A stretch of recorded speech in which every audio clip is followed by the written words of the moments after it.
എടാ കഴിഞ്ഞ ദിവസം കൂട്ടുകാരൻ കാറും കൊണ്ട് പോയി ഇങ്ങോട്ടൊരു ബൈക്കാരൻ വന്ന് ഇടിച്ചു. ബൈക്കാരൻ വന്ന് ഇടിച്ച് എന്താ പേടിപ്പിച്ച് കഴിഞ്ഞപ്പോഴത്തേനും പുള്ളി അതിന് 8,000 അടുത്ത് കയ്യിൽ നിന്ന് എടുത്ത് കൊടുത്തു. അവനെന്താ മണ്ടത്തര കാണിച്ചാലേ. മണ്ടത്തരാണോ കാണിച്ചെന്ന് ചോദിച്ചു കഴിഞ്ഞാൽ ശുദ്ധ മണ്ടത്തരം കാണിച്ചത്. 8,000 രൂപ കൊടുക്കേണ്ട വല്ല ആവശ്യമുണ്ടോ?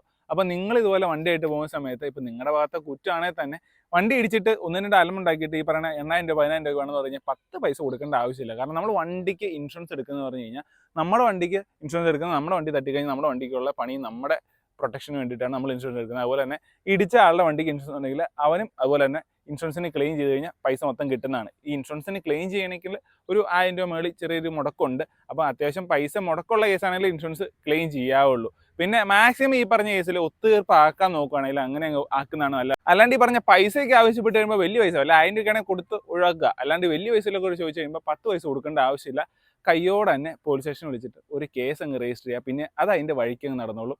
ക്ലെയിം 2 പേർക്കും കിട്ടിക്കോളും. അപ്പം ഞാൻ ഈ പറഞ്ഞാണ് ശരിക്കും പറഞ്ഞാൽ ചെയ്യേണ്ടത്. അല്ലാണ്ട് 1-2 പേടിപ്പിക്കുകയും കയ്യിൽ നിന്ന് പെട്ടെന്ന് പൈസ എടുത്ത് കൊടുത്ത് സംഭവം ഒഴിവാക്കി വിടാൻ നോക്കേണ്ട ആവശ്യമില്ല. ശരിക്കും ഇത് ഇൻഷുറൻസ് കവർ ചെയ്തോളും. See next video. Right safe.